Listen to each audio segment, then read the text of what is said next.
welcome back again guys. Next topic is noise in delta modulation. So delta modulation systems are subject to two types of quantization errors. One is low power distortion and the second one is granular noise. Slow power distortion and the second one is granular noise. PCM is suffered with channel noise and quantization noise. So DPCM also same types of noise exist, that's why we didn't discuss there. Coming to delta modulation, this will suffer with two types of noises. One is slow power distortion and the second one is granular noise. So what is the difference between these two noises means here x of t is the input signal. So here if the x of t is dominating compared to the state case, then we will consider that noise as slow power distortion. If this will dominate, if the state case is dominate the input signal, then we will consider that one as granular noise. Simply I am telling like this. Okay. So see here, in delta modulation approximated waveform, state case signal should track the original message signal. Yes, na? But if the message signal is varying rapidly, then the state case signal is not able to track the message signal. So likewise, if we do the constant na delta, if we do like this constant value, it is not tracking the message signal. So this type of noise is called slow power distortion. To avoid this slow power distortion, what is the remedy for this? To avoid this one, what can we do here? We need to adjust the delta. So that means here. Now change the delta here. Now change the delta here. Now change the delta here. Now change the delta here. So if with the constant delta means we will get like this. If we vary the delta for step to step, then we can track the message signal easily. So that is the remedy for the slow power distortion. So try to vary, which implies that the step size should be high. Okay. When the step size is high, if the step size is high, if we do like this, like this, like this, like this, like this, granular noise will increase. So to avoid this granular noise, the step size should be small. So to avoid slow power, step size should be high. To avoid granular noise, the step size should be low or small. So this granular noise is similar to the quantization noise which we discussed in the PCM. Remember this point also. Granular noise in DM is almost similar to the quantization noise in PCM. Now see here, I have written here condition effect remedy. So delta small, then slow power distortion will occur, then increase the delta, that is step size. If delta large, granular noise will occur, then remedy is decrease the step size. So to overcome both the effects, slow power distortion, granular noise, the step size should mode changeable to the input condition. Such a scheme is called adaptive delta modulation. That is our next topic. So there is a adaptability for changing the step size from plus to minus. So that adaptable scheme is called adaptive delta modulation. That's why the name is called adaptive. So according to the input conditions, it will adapt the step size. That's why it is called adaptive delta modulation. Delta is fixed, linear delta modulation. If delta is variable, that is called adaptive delta modulation. Linear delta modulation is also called as simply delta modulation. That is already discussed. Okay. So next one is the condition to avoid slope overload distortion. So how can we avoid the slope over distortion? What is the expression for that? That we discussed here. So consider a signal x of t, so which is in the form of sine wave. Then we will consider that one as am cos 2 pi fm into t is a message signal applied to the delta modulator. Let us consider that one. Let sampling interval as ds and the step size of the state case signal is delta. That we know very well. X of t is equals to this one. Slope of the message signal. Generally, how can we calculate the slope of the signal? Time derivative of the input signal. That's why here we did slope of the message signal as d by dt of x of t. Now slope of the state case signal. How can we calculate this one? So slope of the message signal means here the size is delta and the time period is this one is ts. Hence the slope of the step size can be written as delta by Ts. You know very well how can we return this one. Okay, delta by Ts. So slope over distortion occurs. When the slope over distortion will occur? When the input signal is more compared to the staircase approximation. If the slope of the input signal is more compared to the staircase approximation, then we will get the slope over distortion.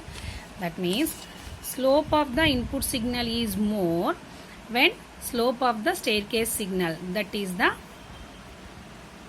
case. At that condition, slope over distortion will occur. When this can be avoided?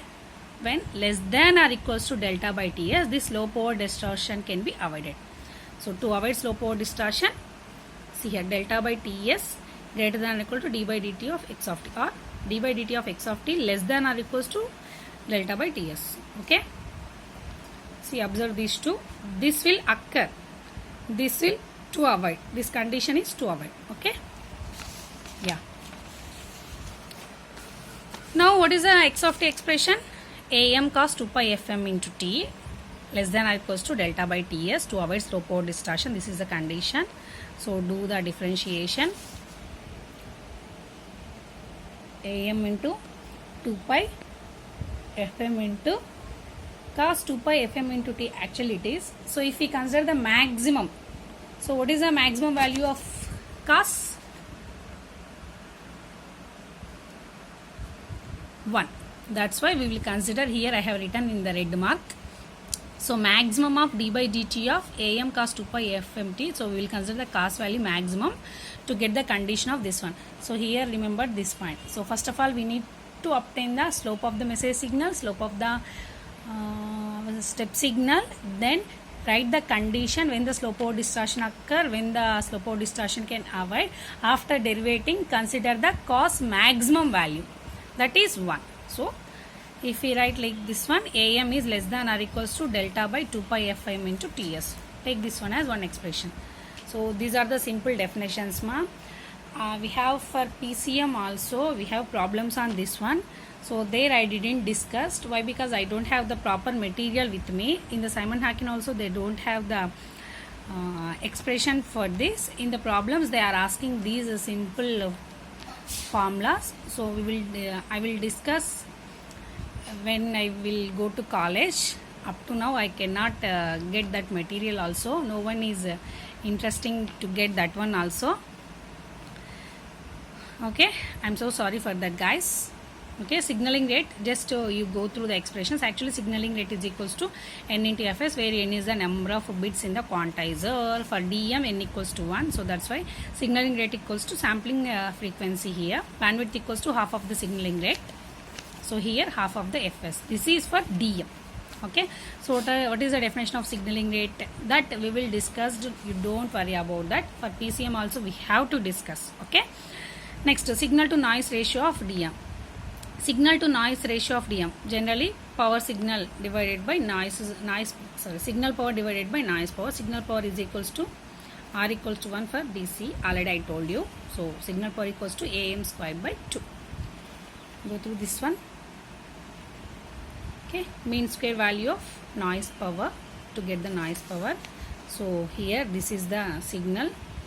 Minus delta to plus delta, it is varying uniformly between minus delta to plus delta. That's why the probability density function for this can be like this: 1 by 2 delta between minus delta to plus delta for remaining 0. So 1 by delta minus of minus delta, that is 1 by 2 delta. Likewise I have written the expression. You go through the RVRPMA, you will get easily how I have written 1 by 2 delta. So here integral minus delta to plus delta q square into fq of q is 1 by 2 delta into dq. So derivate this one, 1 by 2 delta into q cube by 3. Substitute this one. See here,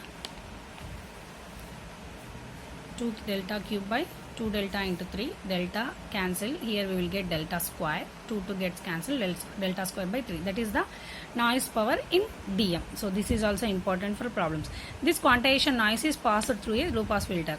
So in PCM, DPCM we don't have any low pass filter, but here in dm we have low pass filter at the output. So low pass filter having a bandwidth of f suffix capital M here, Hence, this quantization noise is distributed uniformly throughout the bandwidth of the low pass filter. Hence, the noise power at the output of the low pass filter is sigma q square into Fm by Fs. This is the sampling frequency and this is the bandwidth of the low pass filter. Likewise, we will get the noise power for Dm at the output of the low pass filter. This is below the low pass filter noise power. After the low pass filter, what is the noise power means?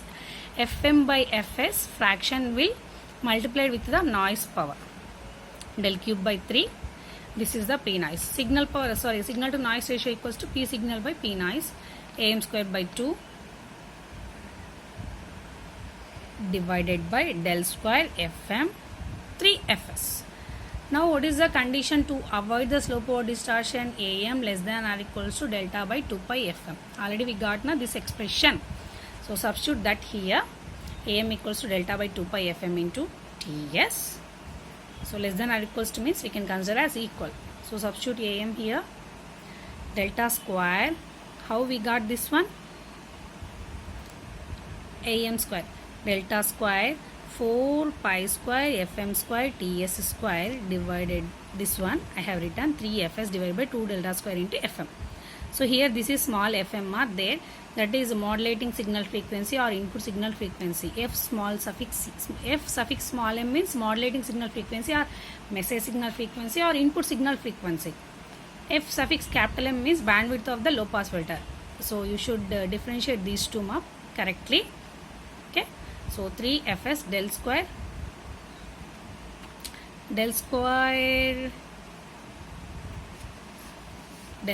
gets cancelled. 8 pi square Fm square Ts square Fm we will get. Okay. Now 1 by Ts square is equals to can be written as Fs square. Hence 3 Fs cube divided by 8 pi square Fm square Fm. So this is the complete expression for signal to noise ratio of delta modulation.